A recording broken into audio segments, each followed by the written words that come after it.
Hey everybody, we've got the audio on, so let's get started here. We were just talking about the exam. The exam grades are posted. I'm gonna mute the audio. Hey, what's up, Caleb? Let's give 10 points to all my people in class who came, and 10 points to my onliners. Make sure to send me those points. I appreciate everyone showing up. Mute all. I hit unmute all. Let me mute all. That was a burst of noise. I don't know what buttons to hit anymore. So let's go ahead and take a look. So unmute us. No, never again. Never again will I unmute everybody. That was a mistake. So with this in mind, one of the biggest things is the test grades just came in, and they're pretty good. Like they ranged, but there were some good A's on the tests. What are the thoughts? Might vary, but let me say this much. A lot of your grade depends on the final. So Megan, does that mean everything went all right, Megan? I'm wondering what the comment means, Megan. So, okay, good. Everything went all right. That's good. I really like the final. I know this sounds crazy, but with what we've been doing, we've been covering a lot of what is on the final already. We've been covering how to do conference roles and how to do tests. And we're going to start today with one of the homeworks, which the homework is due, I think we have an ELQ coming up, and one of the homeworks is due tonight, right? Yeah. So why don't we start today by doing the homework, and like if you want, you logged it on your computer, and get that homework out of the way. How's that sound? Decent plan? People like that idea. So in class they like it. How are my onliners thinking about that idea? Let me pin the video. We want to pin this video, do we? I think let's go over to this one, and let's go ahead and pin this video here. Not that video, but this video pin. Okay, so let's go ahead and log into my Pearson. Do that right now if you haven't.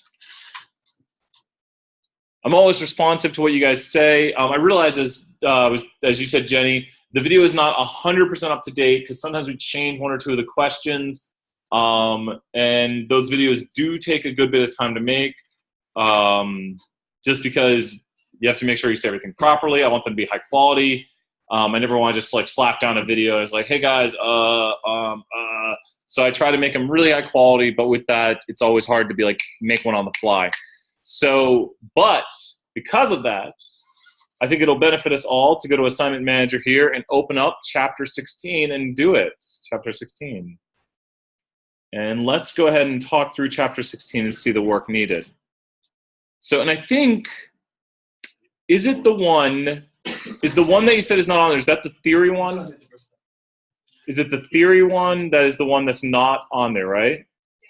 All right. So this theory one trips people up, and I did this in a previous class, so we might not do the whole thing. I'll do requests, though. But this is a theory one that really trips people up. So ask questions if you got it. But with this theory question right here, a small sales company, a catalog sales company, promises to deliver orders placed on the internet within 3 days.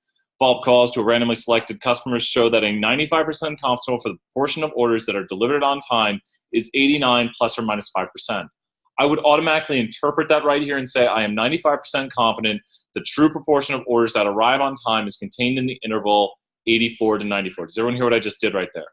I am 95% confident the true proportion of orders that arrive on time is contained in the interval, bless you, 84 to 94%. Whenever you get a confidence interval, you should be able to interpret it like this. You should notify or know that this was the sample proportion, what they observed in their sample. Does that make sense?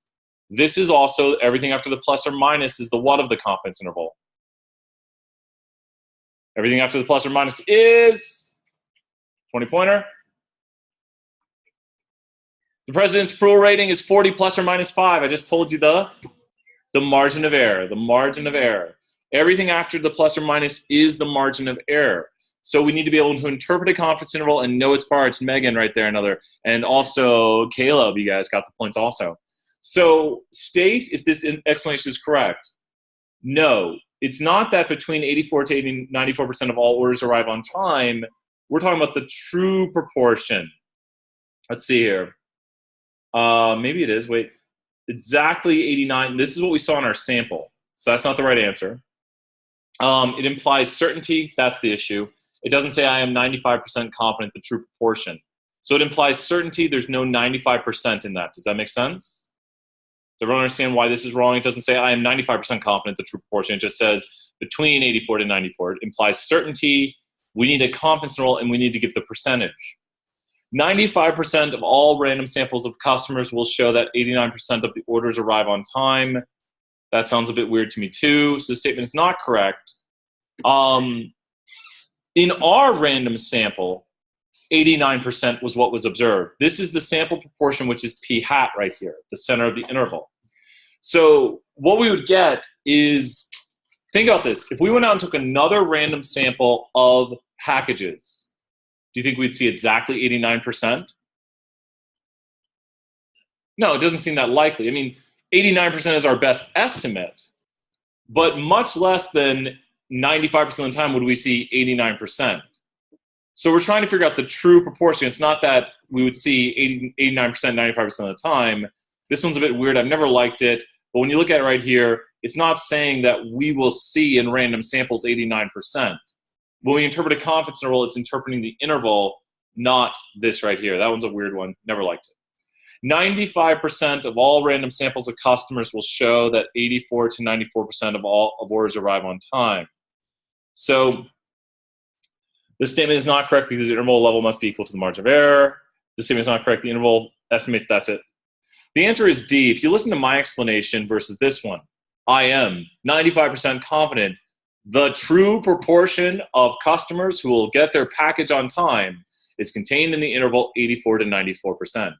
It's not about what we'll see in samples, because from the sample proportion, we estimate the what? I want to hear someone say it for another 20 points. From the sample proportion, we estimate the what proportion? The true or population proportion. Exactly. Both of you right there. Excellent job. From the sample proportion, we're estimating the true proportion. We're not estimating from a sample what we would see in other samples. Does that make sense? We're estimating from the sample what the true proportion is. So there we go with that one. State whether this is correct. One is 95% confident that between 84 to 94% of the orders placed by the... Oh, no. What percent of the sample customers' orders arrived on time? This one is so close to being correct. Do you know what percent of the sample customers got their order on time? The answer is A. Another 20 points to Megan right there. The answer is A, because this is the center of the interval. It's the sample proportion. We know that 89% of the people got their order on time in our sample. Does that make sense? That is p hat. So we're not estimating what is true for the sample. All this would need to be correct is I am 95% confident between 84 to 94% of people in the population will get their order on time. The proportion of people in the population will get their order on time. We know the truth for the sample. Well, truth for the sample is weird to say. We know the sample estimate, and that's what we often call it. Is the sample estimate is the center of our interval. This is a very good theory question. There is a 95% chance that on any given day a customer has, it's not for one customer. So the confidence interval is not about one customer. It's not about one. I think it's D. Let me read the other ones carefully.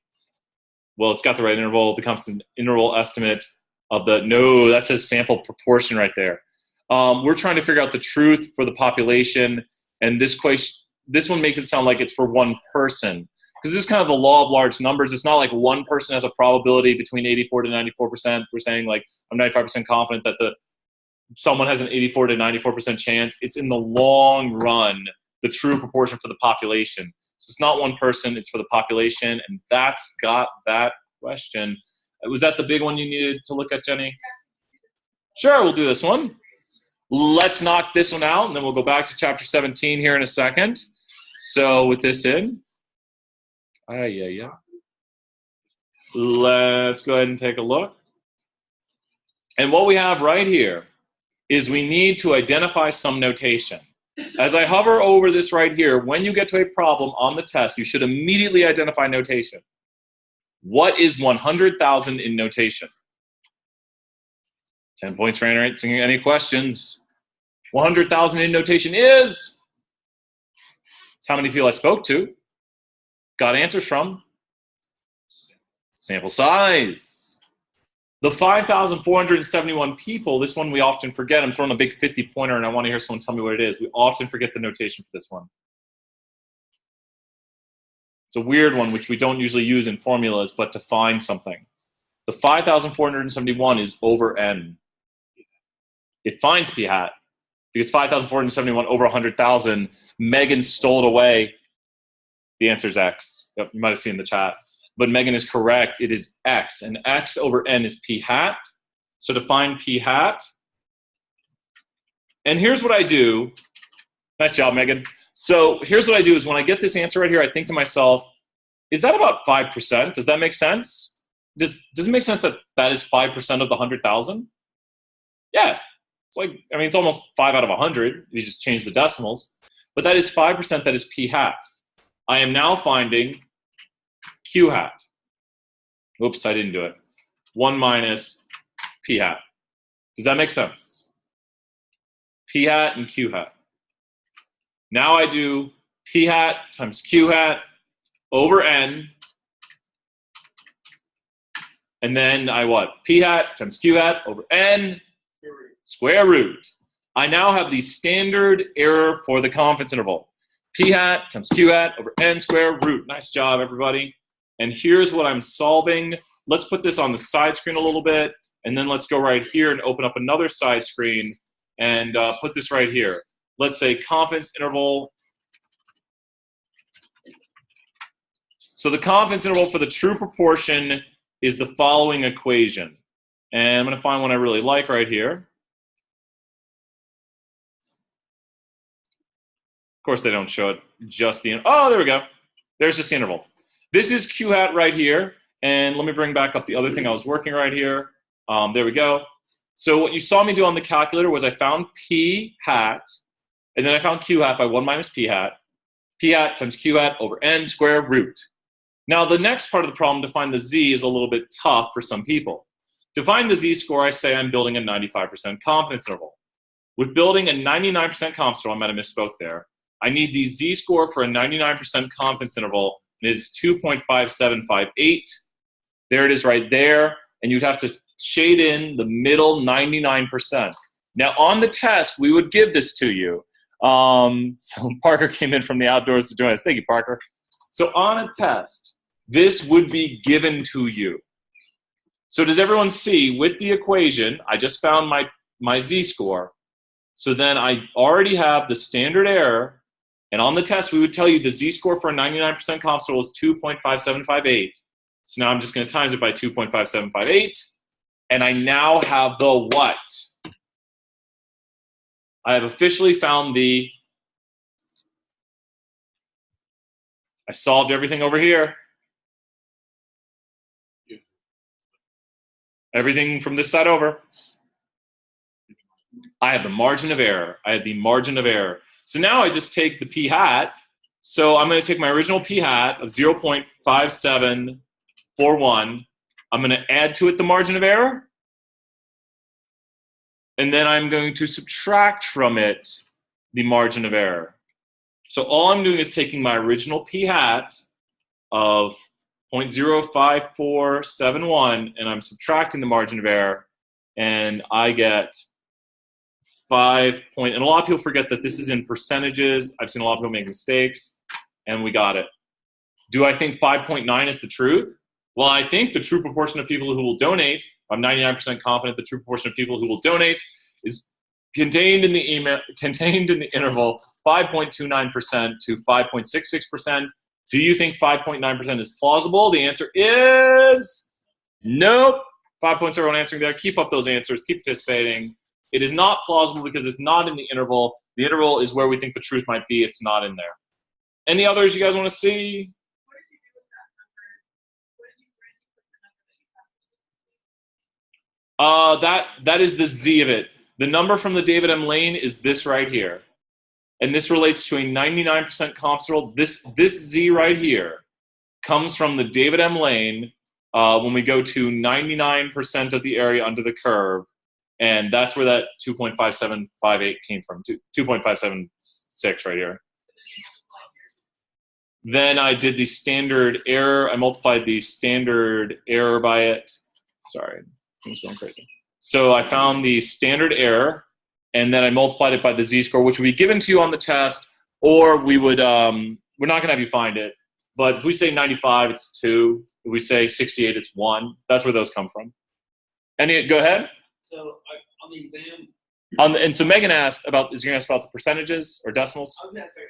Yeah, and we wouldn't count off points for that. Go ahead, sorry, I saw that. It's fine. I was gonna ask so on the exam we need to show if we're word an answer like that, then we could check it with the calculator. Oh yeah, and here's the biggest thing.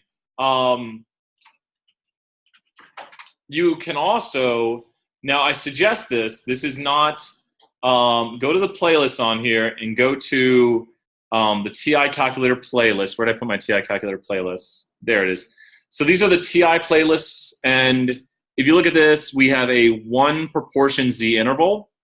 And so if you notice what the calculator has on it, the calculator has in it X, N, and then it has confidence level. So you can actually put this into the calculator under 1 prop Z interval, and it'll solve it for you. But be careful. Sometimes people just don't know how to work the problem, and they don't know where to go on the calculator. And I'll have people say to me on the test, what's the calculator function for this? And I can't tell you that. I can't say, oh, go to 1 prop Z interval. But this is a 1 proportion Z interval because we're just solving the proportion right here. Go ahead. On the exam, and do we need to show our work, or do we not understand? I grade by whatever the answer is. I would suggest doing the work, but you know how to do the TI calculator method? Yeah, if you know how to do that, that's fine. Answer's an answer. But once again, at the very end, and you'll hear it at the video, 5% confident. there it is. I got right to it. I am 95% confident.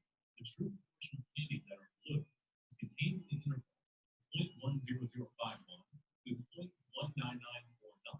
So did you guys hear that? I am 95% confident the true proportion of candies that are blue is contained in the interval 0.10051 to 0.19949. So do you think the true proportion is 20%? And I know it's close, but it is what? It is not in the interval, right? I know this one's super close. That's kind of a really not fair test question. I'd hate to write that because people would be like, well, it's right there. But if something's outside the interval, we do not think it's the true proportion. Our answer will just be a sentence, like on the exam. Do it. For the exam, our answer for these would just be a sentence, like I'm 90, like If we ask you to interpret the interval, I am blank % confident that the blank is contained in the interval blank to blank. So once again, this one in context for this example here, I am 95% confident the true proportion of candy that is blue is contained in the interval and then the interval right there. Does that make sense? This important skill we're doing on interpreting confidence intervals is very, very important for the remainder of the semester. There you go. Megan is carrying the class, everybody. I agree, Megan. Thank you very much. So are there any other ones you guys want to see in this or anything? Speak now or hold your peace.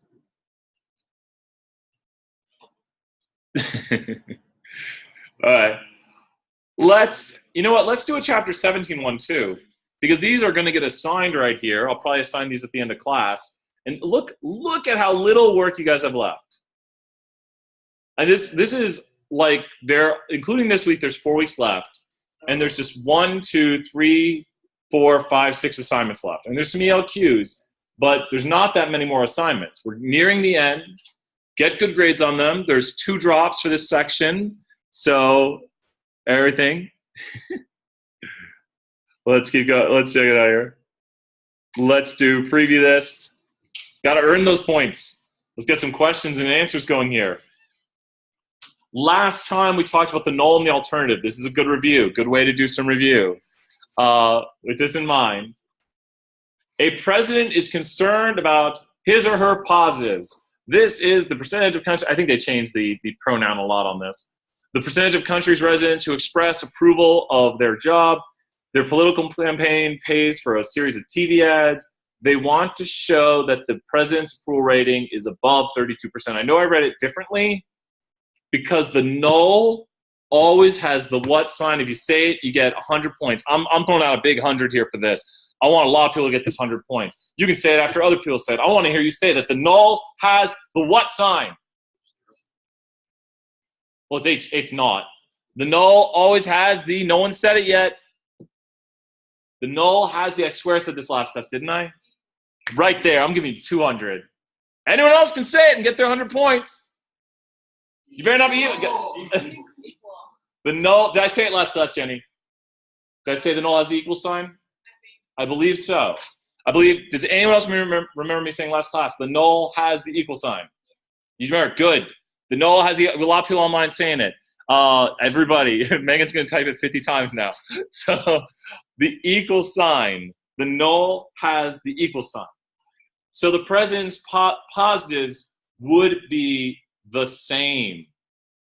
And the presence positives, they're not going to be increasing. We want to show that they are greater than 32. That's, what did I do wrong? What did I do wrong? So let's see here. Keep the positives above. Oh, they're equal to 32. Is that equal to 32? Sorry. No, that was it.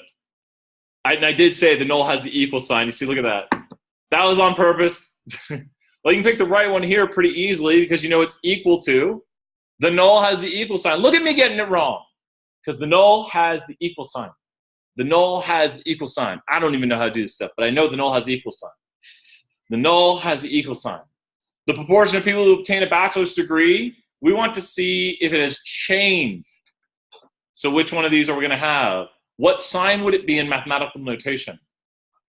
Do what? Not equal to, right? So it says not 16. Yep. In mathematical notation, it would be does not equal. Lots of great answers online. There you go. So only about 22% of people, well, I know the answer to question 1. It's equal to 22% because the null has the equal sign. The proportion of people who raise their GPA, so they're trying to help people raise their GPA, and they're having them listening to motivational tapes. What would be the alternative here? The null would be that it's still equal to 22. They're trying to claim that their tapes help people. The alternative would be, I'll throw you 50, but I'm throwing Megan another 100. Megan said greater than, and D-Bounds gets 50 also. So it would be greater than for those second answers there. It's going to be greater than first answer, thrown out the big points. A lot of people have hard times with these nulls and alternatives. When you write the null and the alternative, it's always question dependent. I want us to look at this again right here and see how each question, the alternative is found in the wording of the question. We're trying to see if they can keep their positives above 32%. So we want evidence that it's greater than 32. We are trying to see if the percentage has changed, so we're seeing if it's not 16 anymore. We're trying to see if people succeed more with these tapes, so we're seeing if more than 22% of people succeed. The null always has the equal sign, and the alternative has 3 different ones. The 0 stands for H0, which is the null. This is the null hypothesis. That's what it stands for. Parker, another 20 for asking a great question. A lot of people wonder those things, but never ask it. We'll do 1 or 2 more right here. Let's do another one. After the political campaign, pollsters checked the governor's negatives to test the hypothesis that the political had no change. Let's try this. This has been on the test. Write out the null and the alternative for this right here. Try doing this on your sheet of paper right now. And onliners are in classes. I'm throwing out a big 200 if you can write this. I want you at this point to see if you can write out the null and the alternative in notation. You need to write HO. I want you to try this. If you practice these things, you get better at it, and you can do it on the test then. I'm going to add in some stuff to help you out right here. This is the parameter.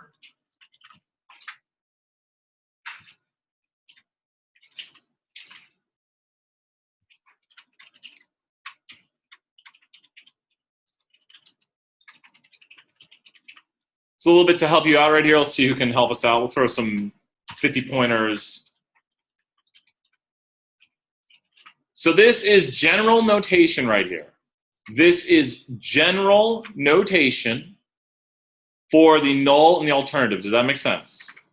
Like, it does not have any specifics in it, but even more, we can add in something here. I want to see someone raise their hand. I want to see them say it online for 50 points. What could we put for general notation for the null at all points?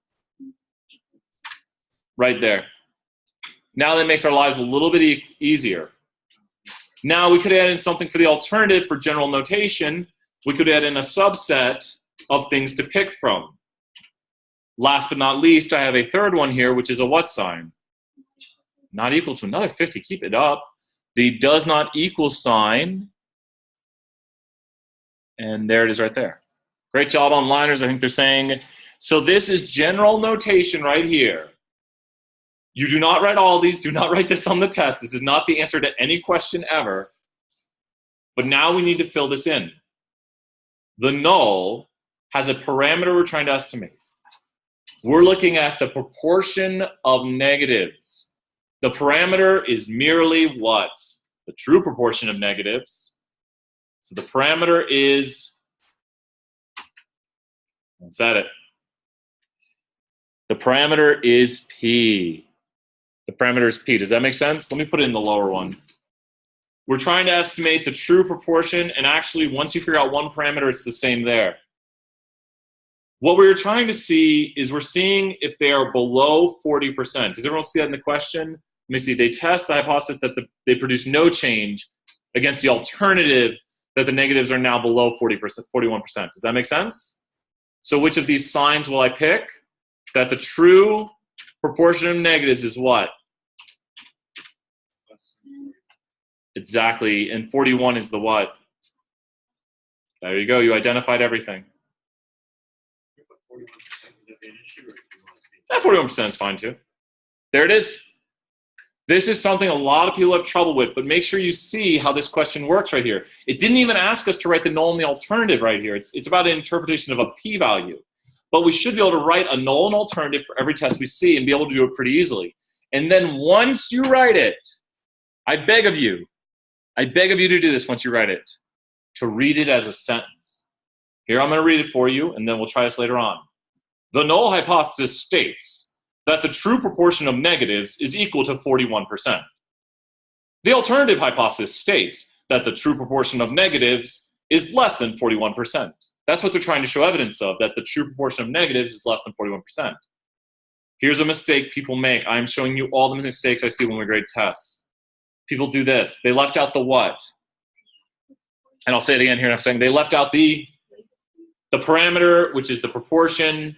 And so this reads, this is the incorrect one. This reads, the null states equals 41%. The alternative states less than 41%. Well, what? Let's read it again. The null states that the true proportion of negatives is equal to 41%. The alternative states that the true proportion of negatives is less than 41%. Does that, the second one makes, the way I'm reading it there makes more sense. The true proportion of negatives is less than 41% is the alternative. Make sure to read these as sentences because we'll have different parameters you'll need to put in. We'll have a parameter for the mean or the difference between the means. There's two more things we put in here. So you'll have to look to the question and see what are we analyzing. So this right here is the p-value, which is exactly where we left off last time. Let's enter it, and then let's go back to the notes and finish up the lecture and maybe even do some more work. So the p-value is the probability of our results from our stream happening by random chance, given that the null is true. It's that one right there. Let's go back and actually learn about the p-value and see it. So what did Brian say, and how does that matter? Look, someone's slowing down the tape right now. We're going to go back and we're going to look at the p-value now. So let's go into chapter 17 and actually find out what in the world did Brian mean when he just like rattled that off. The p-value is the probability of our results or results from our stream happening by random chance variation given that the null is true. Going down here, we can examine this. So here we are with the p-value. And I want us to look at the graphic as we talk about a p-value. So I'm going to go to a p-value graphic here to show you a p-value. The p-value, we're going to start from the back and going forward. The p-value is the probability of our results or results more extreme happening given the null is true. I should add in due to random chance variation. If the null is true, what is the most likely thing to see? What is the null right here that the true proportion is equal to 20%? Does everyone see that? So what's the most likely thing to see if the true proportion is 20%? What's the most likely thing to see? Megan got for another 20 points. The most likely thing to see is 20%. And then when I say the probability of our results are the results we saw in the sample. Does everyone see this is my results right here? So this is now the probability of my results. And since I'm doing a less than test, the more extreme is shading to the left. Does that make sense? The probability of my result or results more extreme occurring due to random chance variation, which is the curve itself, given that the null is true, and that's why we put the center at the null. Because what if we landed right at the null and we did a less than test? What would be the probability of getting something at the null or less than the null given the null is true? You should be able to tell me the p-value of that for 50 points. The answer is what?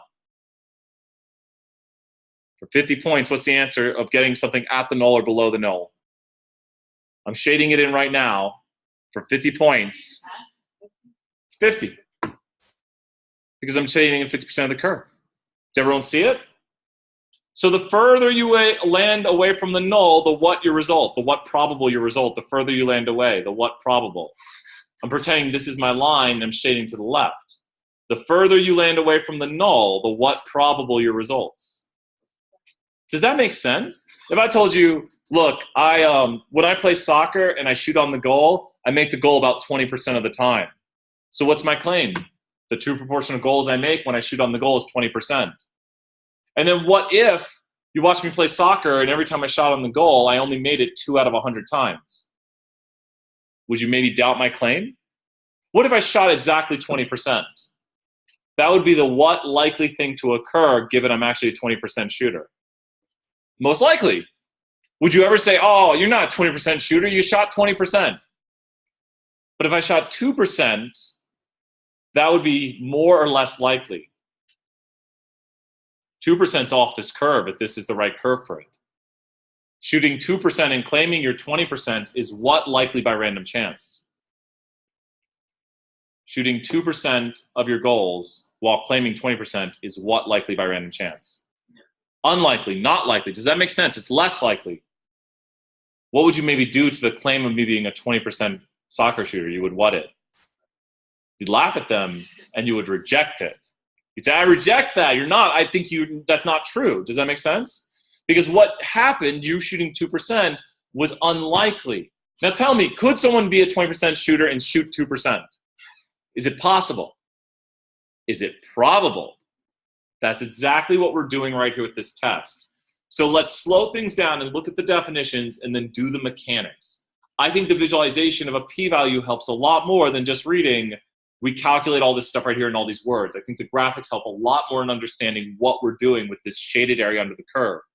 The shaded area known as the p-value is a probability of what we observed given the null is true. It is a contingent probability. So when the p-value is low, our results are what likely given the null is true. When the p-value is low, our results are not likely or they are likely given the null is true. Think of this. The p-value is low when you observe 2% of goals made and your friend claims that they are a 20% shooter. So your results were what given the null is true? Exactly, 10 points, all those online answers. They were not likely. Does that make sense? So when the p-value is high, our results were what given the null is true? Our results were likely. They were more likely. So the closer we land to the null, the p-value. It's important theory. So what? The higher the p-value. If you land right on the null, you'll get the biggest p-values because that's the most likely result. The further you land away, like imagine I told you, oh, I can run a mile on average in 5 minutes. Well, then if I went out and ran a mile, what would you expect to see? 5 minutes. And maybe you say, no, Brian, I think you're slower than that. So you would look for evidence I'm slower. So my true average mile time, is miles quantitative or categorical? Quantitative. So we need to change the parameter and we need to change the claim. Are you going to say that I'm slower or faster than 5 minutes? Probably slower, which means greater than, right? I'm not a 5-minute mile runner anymore. Does everyone see what I'm doing? I'm writing a new null alternative to show you what we are doing will be used in later chapters. I will throw a big 100-pointer for the first person who tells me the parameter I'm going to put in here. This is my average mile time. I need the parameter for my average mile time. 100. I'm throwing a 500-pointer. This is a nope. Now be careful. Parameters. We're looking for the parameter for the true average mile time. If you get this, you are doing really well right now. I'm gonna get a 1,000-pointer. This is a very tough question. I want someone to get it. I want someone to figure it out. Miles are what? My mile time when I record it is a what kind of data point? What kind of variable? Distance.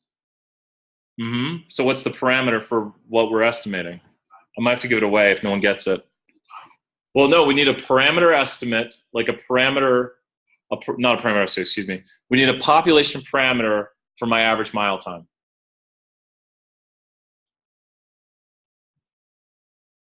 I'll give like 20 more seconds on this. You guys have heard this.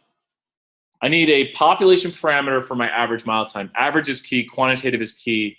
Population parameter, average. Average time. I'm looking for a symbol. Is it Is it like you get it or you don't? No. It's a symbol for my average mile time, the true average mile time. the sigma? Closer. I'm about to insert it. Y bar. Parker got it, and I'll give you 500 for Y bar. Y bar is the sample estimate of mu, which is mu. Parker, nice job. It is mu. Because, and I want us to read this as a sentence now. Mu is in here, good. Mu is the true mean mile time. Y bar would be the estimate from the sample. Does that make sense? Y bar is the sample estimate, so nice job there. You're very close with Y bar. So when we read this, let's take a look at this right here. So the null hypothesis states that Brian's true average mile time, because that's the true average mile time, not the estimate from Y bar, but that's kind of close. The true average mile time for Brian is equal to 5 minutes. Do we have evidence for the alternative that Brian's true average mile time is greater than 5 minutes? Does that make sense? Mu is the true average mile time because mu is the true mean, Y bar is the sample mean. This is a chapter we will be doing very shortly, as in it's chapter 18. But writing nulls and alternatives will not go away. It's also in chapter 20 and 22. Here is chapter 20, writing the null and alternative. Let's put that above these. So let's put this here. I'll upload this sheet after class. Chapter 17, chapter 18, chapter 20, and then we need a chapter 22, and that one's going to break the mold. This is a very important cheat sheet, and you need to be able to differentiate. In chapter 22, all the twos, or in chapter 20, we are comparing two means. So how fast are you, Kenny, at running a mile? How fast am I? Yeah, 7 minutes. So let's say I claim that I am a minute faster than you in the mile. Or so we'll do, I claim on average I'm a minute faster. I think you could run better than 7, like your fastest mile. Oh, fast. Yeah. 6 minutes? Oh no. So actually this is a great one. I like this because we're going to do Brian's average mile. I think I could do 6 minutes on average, I think right now. I hope. So why am I? You're okay. So I'm writing a null and alternative for chapter 20 right now, which is the difference between two means. Does everyone see two means right there and the difference between them? There's a lot of, good job. They like the cheat sheet online. I like it. This is important stuff, and we need to know how nulls and alternatives work and be able to differentiate them. So check this out. Here we are with the null and alternative. So we are seeing now if there's a what between Brian and Kenny's mile times. A difference. And do you see how the value on the right is the hypothesis? We're saying, I think there is no difference between Brian and Kenny's mile times, because I was going with I might be able to run a 6 minute on average now. Brian and Kenny's mile time, the average mile time for Brian minus the average mile time for Kenny has no difference, is equal to 0. There is a difference between the average mile time for Brian and Kenny, or the true mean of Brian miles time minus the true mean of Kenny's mile time is equal to 0. The true mean of Brian mile time minus the true mean of Kenny's mile time is not equal to 0. In layman's terms, there's a difference. There is no difference between our average mile time. There is a difference between our average mile time. That is chapter 20, the difference between, oh no, Megan, is that good or bad 6 minute miles, Megan? And then I'll write the last one here, which makes your life easier. I did run a 5 minute mile in high school, but I'm not high school anymore. It's a long time ago. Oh God, it's a long time ago. The last one right here, X and Y are independent. What's the complement of x and y are independent? What would be the complement? Use the trick. Say it again. Not independent. That felt right? Good. That's the last one right here. Here is all the nulls and alternatives given in a kind of writing it out format. This is a null and alternative cheat sheet right here. Oh yeah, that's awesome, Scott. No, that's some fast miles. Yeah, the fastest 2-minute miles. I couldn't even run. I could run 2 in like 11:40. My 2 was horrible. I like maybe a low 11s. I only ran the 2 a few times. I never got like super. When I was running at my best, I wasn't running the 2-minute mile. I focused on the 1. So these are all the nulls and alternatives you are going to work on. I could write this one right here: gender and pet preference. I don't know why we'd capitalize pet preference. But we have, if you notice in chapter 22, it is 2 variables that are what in chapter 22? Both variables are. Gender and pet preference are variables that are. Boom, another 50 points. So thank you. Gender and pet preference are categorical. This is the important things to know when you come to a question. This is a great cheat sheet, which I'll be uploading, which goes over all the nulls and all the alternatives right here. Just make sure when you write them out, in this first position, we will only put parameters, which is the true proportion, or the true mean, or the true difference between means. And chapter 22 does break the mold, but all you do is say x and y are independent of each other, x and y are not independent. Just make sure you tell me what x and y are. Is everyone very clear on this? Writing the null and alternative is a very easy thing to do. Let's test the GPAs of guys and girls and see if there's a difference. You would just put male, female here and say there is no difference between the GPAs of males and females. There is a difference between the GPAs of males and female. The true mean of male minus the true mean of female. So that could be right there. This is a pretty general interpretation right here. So good stuff. We upload this afterwards. And let's go back looking at this. This probability that is going to let us see if there is evidence for the alternative is the p-value. What is the highest possible p-value for us to get? P-values go between what and what value? They're probabilities. 0 and 1. Another 10 points to you gentlemen in the back. Keep it up. P-values go between 0 and 1. Louder yell the answer, more points you get. We're going to start screaming in class now. P-values go between 0 and 1, where you really can't get 0. You can get things close to 0 because if your results happen, then they have to be possible. So your results happening show that the p-value is not 0, but it gets super close. Now, 1 is possible if you do a 2-sided test and get the null. We'll see that a little later. So here's the wording we use. I want to make this very clear. We never say the bad A word. It's not the 3-letter bad A word. It's the 5-letter, the 6-letter, I can't spell, the 6-letter bad A word. That's a bad one too. It starts with an ACC. Who wants to never say the word again, but for 10 points?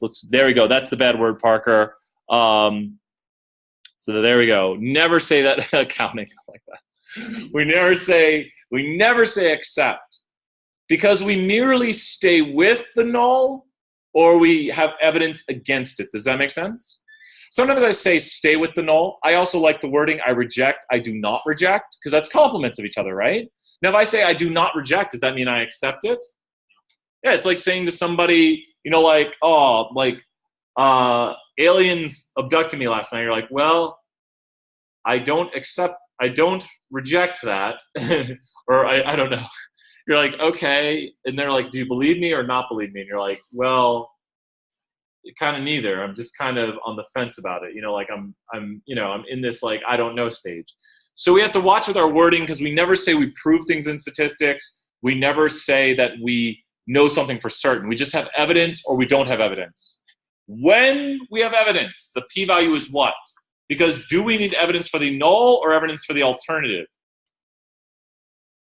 When we have evidence, the p-value is less than 0.05, and it's evidence to reject the null, which means it's evidence for the alternative. The null is what you always start out believing to start. It's the null. It's like, hey, Brian says he can run a 5-minute mile. Well, let's see if there's evidence he's slower than that. So what do you believe is the null, and that's why you put it at the very center of the distribution, because you assume the null is true. So I'm going to put the null at the center of the distribution. Then I'm looking for evidence that my results were unlikely, And that's for the alternative. Like, well, maybe it's not equal to. So we have a very important number right here. And I really think those graphics help. But the very important number is 0.05. So wait, careful. Megan, I'm gonna review the wording right here. We only reject, and you can say do not reject the null, which I hate the whole fail or reject thing. It sounds weird to people, right? You can say like, I did not reject this. Does that mean you accepted it? No, it just means you did not reject it. So when we do not reject the null, we're gonna stay with it. It's like, what if I ran out and ran a few miles in like 5:02, 5:01, 5:03? Would you reject the null or not reject the null? Just think without doing statistics. I say I can run 5 minute mile and I run 5:01, 5:02, 5:03. You're like, oh, Brian, you were slower. Evidence. Do those results seem probable given I'm a 5 minute mile runner? Yes. So you would say I do not reject the null. I what for the alternative? Have evidence or did not have evidence? I did not have evidence for the alternative. Now I go out and you say, okay, Brian, do you feel good? I'm like, yeah, I feel good. I got this. You're like, you're healthy. You feel good. No injuries. I'm like, yep. Because I'm not going to claim injuries or anything afterwards. And my first mile is 9 minutes. And then you say, okay, well, we're going to go out another day to see our mile time. My next mile is 10:50. And I'm like, yeah, well, no, I promise you, this is just variation. Just random variation. Wait, it's possible, right? Aren't those possible due to random variation? So then there's a large standard deviation to my distribution. So I'm some superhero slash I'm running at kind of average mile time for a lot of people, 10 minutes or so. But I'm obviously not like peak runner or anything like that. But with this in mind, let's think about it. If you saw those results of me running a mile in about 10 minutes, my Y bar, which would be my sample result, your sample results would be what given the null is true. If I'm a 5 minute mile runner, those results of a 10 minute mile are what given the null is true? Likely or unlikely? Unlikely, telling you that the p-value is what? Very low, which means you would have what for the alternative? Not proof, evidence. So you would say, the null does not seem likely. I'm going to reject the null. I have evidence for the alternative that your mile time is greater than 5 minutes because the null does not seem likely. The p-value is the probability of the null being true given our sample results. This is important wording. It's why we're hammering it down. Yes. I knew the wording. I just put to bed. Yes. Nice job. Megan, another 20. Keep up the conversation. Keep it up online.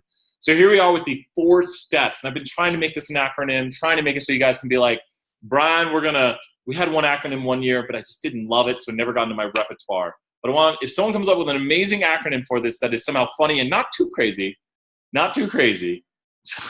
no, if you got 4 letters for this, it can cause problems. So with this in mind, first thing you do, if you are doing this step by step, you can practice it. We first make our hypotheses.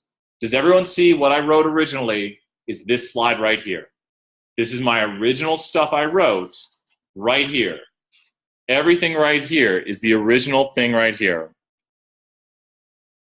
So with this in mind right here, we have 3 alternatives. We have greater than, less than, and not equal to. 3 alternatives. How do we pick our alternative? And the homework was really stressing it. You have to read the question. What if the question doesn't say anything? It says, we're just going to see if Brian's a 5 minute mile runner.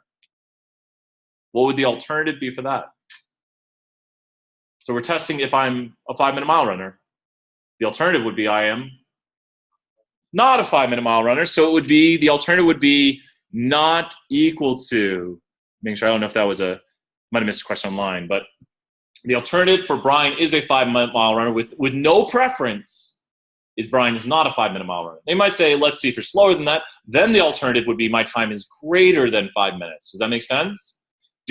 Brian was a 5 minute mile runner. He's been going through a training regimen. Has he improved? The alternative would be my true mile time is less than 5 minutes. So always look to the question and the wording to see what the alternative is. So step number 1, we have done a lot, and we did it for a bunch of chapters right here.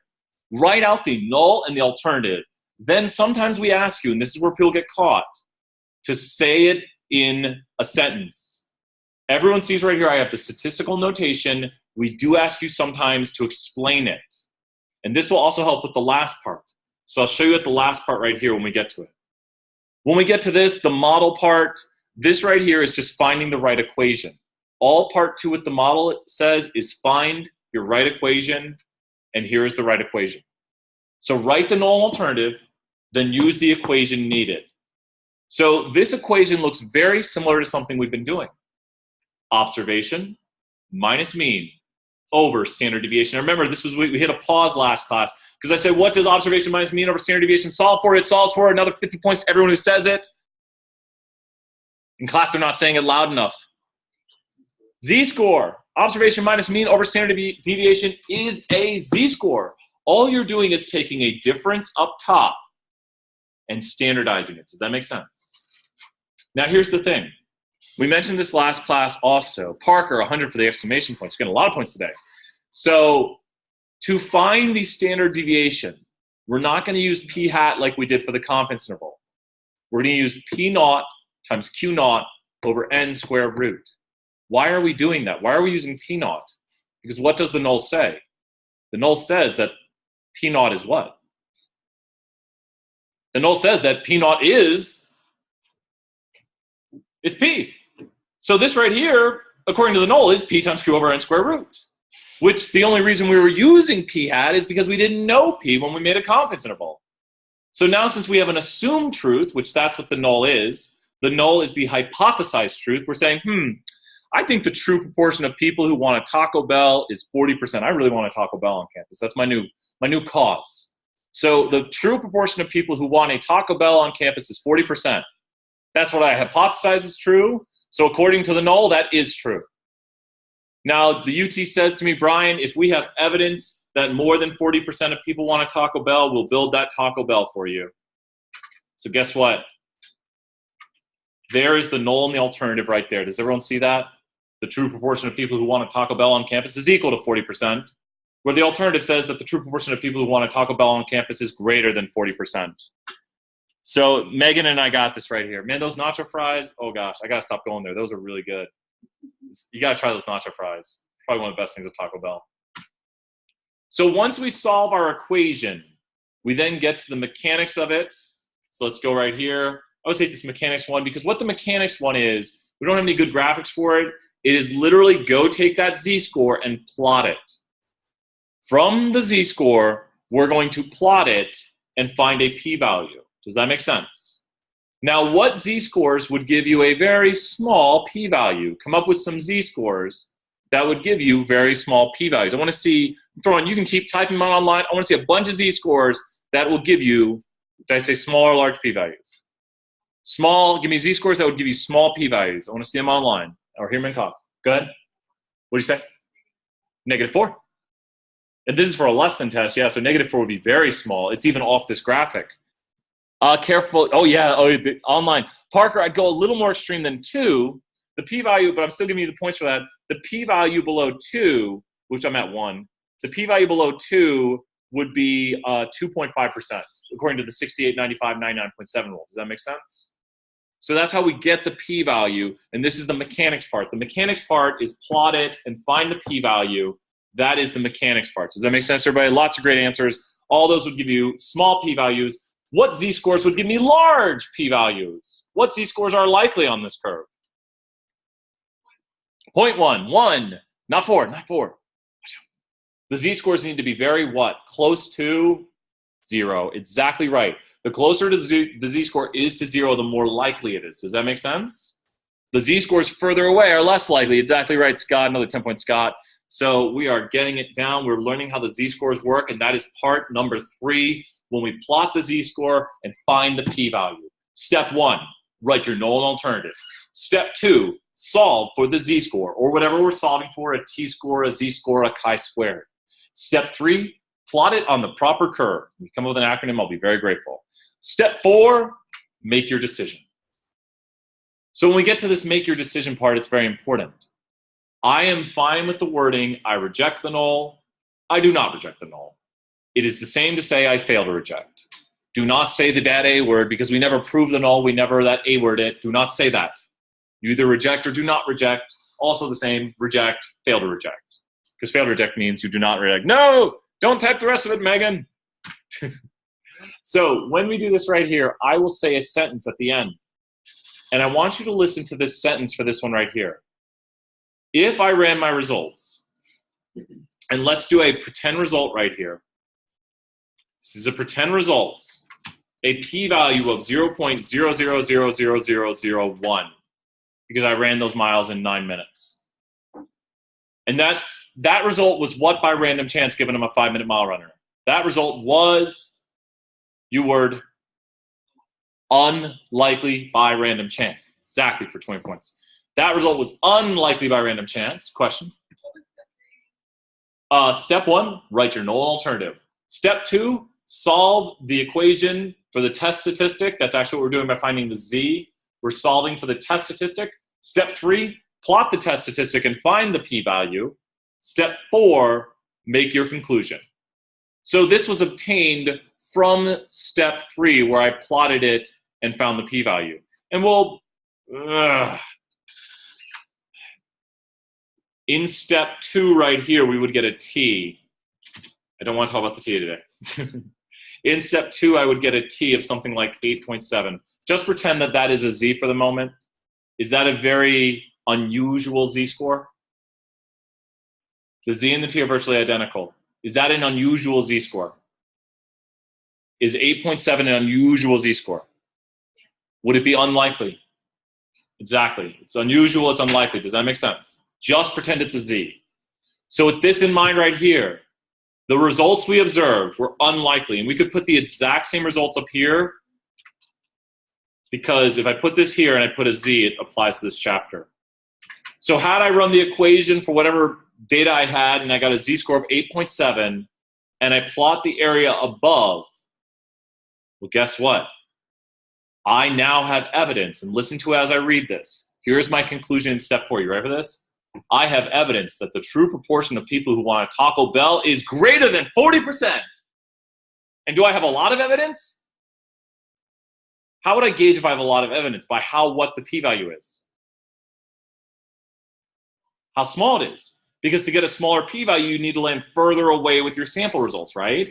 So the z-score is how many standard deviations I landed away. I landed 8.7 standard deviations away, which is very what by random chance, given the truth is 40%. Very, look at the p-value. Those results were very unlikely by random chance. So do we have a lot of evidence that the true proportion of people who want a Taco Bell is greater than 40%? Yes. So if I had to write this on a test, this is how you write it on a test, the final conclusion. All you add in before this, and I'm going to write this down here so we have it on here still, and I might need to decrease the font just a tiny bit or have a space removed. So with this in mind, when you do your conclusion, the conclusion, this is a very important part that is not hard to do. You will say one of two things. I reject the null. I have evidence for the alternative. I fail to reject. Cannot type today. The null. I did not have evidence for the alternative. Does that make sense to everybody? I reject the null, and thus I have evidence for the alternative because I'm saying, well, this is not true. I have evidence for this. I fail to reject the null. I do not have evidence for the alternative. Because if I had evidence for the alternative, what would I do to the null? If I have evidence for the alternative, I would. If there's evidence that more than 40% of people want a Taco Bell, I would what the null that 40% of people want a Taco Bell. I would reject it. No, 50 points right there. I would reject it, exactly. So let's take a look at this here. In this result, can anyone do this? I want to hear you guys try this. I want to see you guys type it online. I want you to type the conclusion. I've been reading this one off. Type part 4, the conclusion. We have part 1, part 2, part 3, and then I want the conclusion to this. This is great. This is actually part 1, part 2, part 3, and then you need to state the conclusion in words. Who can do the conclusion for this one? Remember, all you need to do is say before it these things, and then say what happened right here. Just look at the p-value to tell you if you should reject the null or not. So let's see. Can anyone type it online? We have questions like this on the test that say, state your conclusion in context of the problem. The p-value is low, so what? What would that be? I'll read it and see if they get it online. I reject the null that Brian's true mile time is equal to 5 minutes. Does everyone see as I say, I reject the null that Brian's true mile time is equal to 5 minutes? I have evidence for the alternative that Brian's true mile time is greater than 5 minutes. But guess what? We're rewriting history here. My p-value would now be close to 16%. Does anyone have any idea how I got that? I'm pretending a large sample size if anyone in the future is looking at this. I'm pretending I ran them out like 500 times. So, and I guess just to be careful, let's do that. I ran them out like 100 times. There's stuff I do not want to talk about the t-distribution yet. But still, we can look at this as a p-value. So now tell me what your conclusion would be. I what the null? How do we know to reject or not reject the null? When we look at the p-value, if the p-value is what to 0.05? When the p-value is low, reject the null. When the p-value is low, reject the null. What does low mean? When the p-value is low, it means it's below 0.05. 50 points on lines, Alicia and Megan. So let's take a look at this. I see fail to reject, but then you need to say it as a sentence. I fail to reject the null that Brian's true mile time is 5 minutes. There's not enough evidence that his true mile time is greater than 5 minutes. There is not evidence that his true mile time. Because look at this. Our results were somewhat probable. Does that make sense? Given Brian is a 5-minute mile runner. It's important to know what the p-value means. It's the probability of what we saw given Brian is a 5-minute mile runner. And what we saw, or more extreme, would occur 17% of the time. It's not impossible. It's like, well, okay, this seems possible. So this was possible. But how about the Taco Bell example? That was not possible. We will finish these notes today. It'll be a great day. Let's continue on. Here we are looking at the way the p-values are shaded. Knowing how to shade your p-values is very important. So when we choose the shading, it'll be based on greater than, less than, not equal to. The not equal to one is the confusing one because what you do is you shade outside of your alternative and then you do a mirror image of it. Do you notice we landed right here at 17%? What would be just as odd as 17%, but on the other side? Just as odd would be 23. It's just a reflection of it. 50 points, keep those answers coming. It's just a reflection of it. Does that make sense? So this is a result just as extreme. The probability of my result or a result just as extreme given the null is true. Because we're trying to see if it's not equal to 20%. But the alternative matters when we decide which way to shade the p-value. These are called the one-sided alternatives, the greater than or the less than. But I want you to think for a moment. If the less than alternative is, and I wish this said 7%, let's pretend it said 7%. If the less than alternative is 7%, what would be the greater than alternative? And this has definitely appeared on the test. If the less than alternative is 7%, the greater than alternative would be 93. The less than and the greater than add up to what? 1. The two-sided alternative is just double the smallest. What is 7 times 2? 14. And more specifically with the decimals, that's what it's equal to.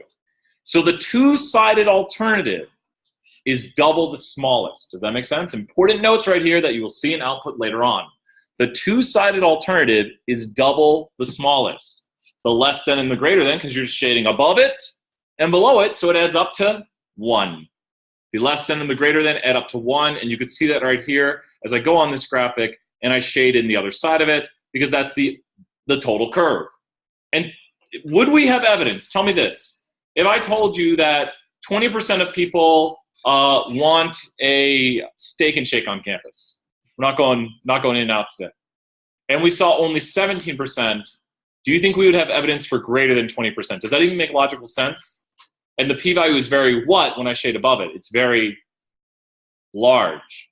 When do we reject the null? When the p-value is low. Exactly. When the p-value is low, we reject the null. So we wouldn't have evidence that more than 20%. We'd only possibly have evidence that less than 20%. Is this enough evidence by our 0.05 standard to reject the null? By the 0.05 standard, is that enough evidence? No. When the p-value is below 0.05, we reject the null. We fail to reject the null here. So here we are. We can actually pick when to reject the null. We'll go into more detail about this later on. We're going exactly full class time day. We'll get through all the notes. But when we reject the null is called alpha. It doesn't mention it on this slide, but you will see it on the test. You can pick when to reject your null. You can use 0.05. But what if you wanted to be more careful? Like maybe you were doing medical research and you said, okay, we have a new technique. Do we have evidence that the new technique is better? Would you want to be very careful? Oh, see some stuff in the chat. Would you want to be very careful if you're about to switch your whole hospital over to a new technique and you have to order new equipment? So you would require a lot of E-words. You would require a lot of evidence. And evidence means your p-value is very, very what? Low. And so you could decide how low your p-value needs to be for you to say you have enough evidence. Does that make sense? So you can pick how low it is, but 0.05 is the most common. Exactly right. Scott, Kenny, and Megan, another 50D guys. But the lower the p-value, the more evidence. And that makes it harder to reject, right? Because now we're saying we need something that's even less likely to reject. So it makes it harder to reject when the p-value is lower. If I said 1.0 is what my alpha is, I could reject the p-value how much percent of the time? If 1.0 is my alpha. 1.0. No. 100%. That'd be insane. I'd say I have evidence. I have evidence. That'd be a very bad idea. But you would never really do that. So what percent of the time can we reject the null due to random chance with this alpha? 10%. What percent of the time can we reject the null with this alpha? 0.1%. So it makes it less likely to reject the null just due to random chance. It seems more likely that there's something going on, that our results were not by random chance. Few more slides. So what to do about the hypothesis? We would either reject or fail to reject. We should report the p-value. That's very, very big. I think we got some examples coming up. We've done lots of examples today. So always tell someone your p-value. It sometimes asks you what was the probability of your results or results from our stream happening by random chance given the null is true. That is just your p-value telling you the probability of that. So here we go. Let's do a test right here. We've got some medical devices. So we've got these new medical devices, and we're trying to see if we have 7% blood clots. Now, the old devices have been tested for years and years and years and years and years. And we know the old devices have 7% blood clots. So what do you think we would assume about the new devices? We'd assume tentatively that the new devices have 7%. Well, so remember, and this is what, and you, maybe, there's a lot of ways to do this. I'll say this. This could be set up in many ways on the test, like, do we have evidence that the new devices are better? And if we said that, the alternative would be less than. But maybe this is a new device that's taking over the market, like the old device is obsolete, and we're phasing it out, and they're like, oh, this is a new material that we're using, so these are the ones we're going to use because it's cheaper. The old ones are going away. So wouldn't it be okay if the new devices were just as good as? And we're not trying to say, like, this is something we have to go to. Well, technically we are because we're saying we're phasing out the old ones. But this is something that, as long as it's as good as the old ones, we're happy, right? So in this instance, would we want to reject the null? Because let's say our hospital is already using this right here. Would we want to reject the null? Would that be happy times for our hospital? Read it. The null states that the true proportion of people who get a blood clot is equal to 7%. The alternative states that the true proportion of people who get a blood clot is greater than 7%. Would we want to reject the null here? No. And wanting to reject the null it's really question dependent. You're like, yeah, I rejected the null. We've got a problem. But I mean, in my mile thing, maybe I want to reject the null because maybe I want to improve. Like, yeah, I rejected the null. I'm faster than 5 minutes now. It all depends on what the implications are of rejecting the null. So we've written out the null alternatives, which is step number 1. Make sure to read them as a sentence. Here we go in and we get the sample results now. X over n is p hat. X over n is p hat. And you can even do this on the calculator with one prop z-test. So if you want to try this on the calculator while we do this with one prop z-test, you'll have the answer before I do. So p hat is 70 over 871. This is X, the number of people who got a blood clot, over the total number, which is n. And this is the mechanics of the test. I think we showed on the slide here. Condition 1, condition 2, condition 3. Let's look at the mechanics of the test. We'll have a lot of time to talk about conditions and reviewing which conditions to use and when. No confidence level. This is a 1 prop z test. So here, if you notice, this is P naught Q naught over n square root to give the standard deviation. Then all we do is we take what we observed in our sample, that is P hat from x over n, and then we find the z-score, which is step number 2. Once we have the z-score, we need to, p-word, we need to what the z-score, 4-letter p-word, we need to plot it. Let's go ahead and plot that z-score. Plotting the z-score gives us the what? The probability of our results. Nice job, another 50, Megan and Scott. After plotting it, we find the what in step 3. Step 3 is to get our what? It's on the screen. The p-value. Because look at this. This is our standardized result. So this is the probability of a result as extreme or more extreme than our result happening by random chance given the null is true. A z-score of what is the most likely result given the null is true? A z-score of what is the most likely result given the null is true? 0. 0 is the most likely z-score given the null is true, which would give us the biggest p-values. Now tell us, did more than 7% of people get a blood clot? Here's the sample result. Did more than 7% of people get a blood clot? Yes. But is what we saw likely by random chance? Is the percent we saw likely by random chance? Yes. So I'm going to say I reject the null or fail to reject the null. Fail to reject. And I would even go back to, and I beg of you to do this on the test, go back here and try saying it just as a sentence. I fail to reject the null, that the true proportion of people getting a blood clot is equal to 7%. There was not enough evidence that it is greater than 7%. Does that make sense? I am not rejecting that it's 7% because there's not enough evidence. The p-value was not low enough. What we saw was likely given 7% is true. And you can even see that visually that this was likely. I mean, it was higher, but it's probable because 7% is the most likely, but what we saw is probable. So I failed to reject the null, that the true proportion of people getting a blood clot is equal to 7%. There's not enough evidence. There's not sufficient evidence, not enough, that's fine too. There's not enough evidence that the true proportion is greater than. Had it been below 0.05, we would say there is evidence to reject the null that it is equal to 7%. We have evidence that it is greater than 7% of people who get a blood clot. The true proportion of people who get a blood clot is greater than 7%. That didn't happen. Sports drink example, let's burn this one out. If you have to leave at 620, that's all right, but let's destroy this. They claim that 65% of people like their sports drink. So let's write this right here. When we do this right here, if they claim that 65% of people like their sports drink, what would be the null for the true proportion of people who like their sports drink? The true proportion of people who like their sports drink is 65%. So now we're going to see if it is, I think, not equal to. I don't think this gives preference to it. So we're going to see if it is not equal to. We need to randomly select these people. They need to be less than 10% of the population. And we need to have NP naught and NQ naught greater than or equal to 10. So what I would do here, just checking NP naught and NQ naught, 65% of my N, that is greater than 10, NP naught, and then NQ naught is greater than or equal to 10. Does everyone see that? NP naught, NQ naught greater than or equal to 10, success, failure, condition, pass. We hadn't done that today. Last thing to do here. We'll be done in about 2 minutes. Calculate the sample proportion. The sample proportion is merely x over n. There's my sample proportion, which is p hat. And so let's put in a p hat here. I will revise these results as we do them.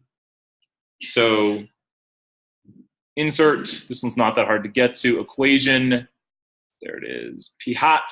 It's not that hard to get to that one. P. And good. And now we need to take the next part of it, we'll see it in the slides probably too, is observation minus mean, that's the top part of the equation, over standard deviation, which is going to be P naught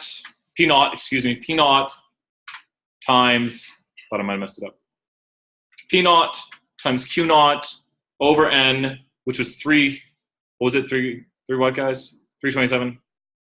P naught over Q naught. P naught times Q naught over N square root. And that is the standard deviation of the distribution. Now I'm merely going to take this number right here. We'll be done in 1 minute. That number divided by this number right here. That gives me my z-score. Does this seem like a rather unusual z-score, yes or no? The p-value for this is going to be about this. And we're going to go to the David M. Lane to plot it. 30 seconds, we'll be done. David M. Lane applet. Go to the value right here. Since we're doing a two-sided, we do negative and positive. And how close did I get? It's 0.03. I wish it would show more decimals. 0.003. And basically, why is it 0.003? The z-score is basically what, everyone? It's basically 3, negative 3. And what is the area outside of positive and negative 3? 0.003. 68, 95, 99.7. Does that make sense? So we landed all the way down here. Do we have evidence for the alternative that the true proportion of people who like their sports strengths is not equal to 65%? Look at the p-value. Is that below 0.05? I want the null. P-value is low. Reject the null that the true proportion of people who like the sports drink is equal to 0.65. I have evidence for the alternative that the true proportion of people who like the sports drink is not equal to 0.65. This z-score is very unusual, i.e. the p-value is low. And there you are with step 1, step 2, step 3, and my conclusion. Head on out. Come up and ask questions if you got them. I'm going to write this out. I reject the null that the true proportion of people who like the sports drink is equal to 65.65. I have evidence for the alternative that the true proportion of people who like sports drink is not equal to the... Boom, got it.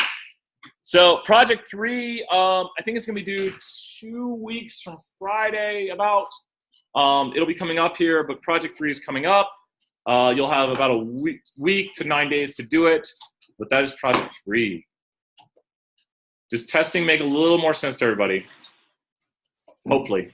You have our exams? I have them in the office. You guys want to run to the office real quick? We can run to the office real quick if you want. Ayo. Email those points. As long as it's not the end of the semester and you're like, I got 1,000 points. I'm like, or if you're Parker, you can tell me that. Have a wonderful day, Megan. Parker in the end of the semester is like, Brian, I got all these points. I'm like, ah! Yeah, if you forget for a class, that's all right. I would just really hate if someone's like, I got 2,000 points, Brian. I'm like, who are you? I've been counting them all. I've been counting them all this time. Which email did we send? bs@utk.edu. Thanks, Brian. You're welcome. I think I'll just swing by on stars and grab it. Sure. That's easier. I think in the past I've emailed points to the wrong ones. So should I just like? You emailed what? I emailed my points in class to the wrong email. Oh no! Did I reply back? No. Then it's wrong email. bs@utk.edu. bs@utk. That should go. See you, Kenny. Edu. Yep. bs@utk.edu. What should I do by the patch? Just add them up and tell me. You're fine.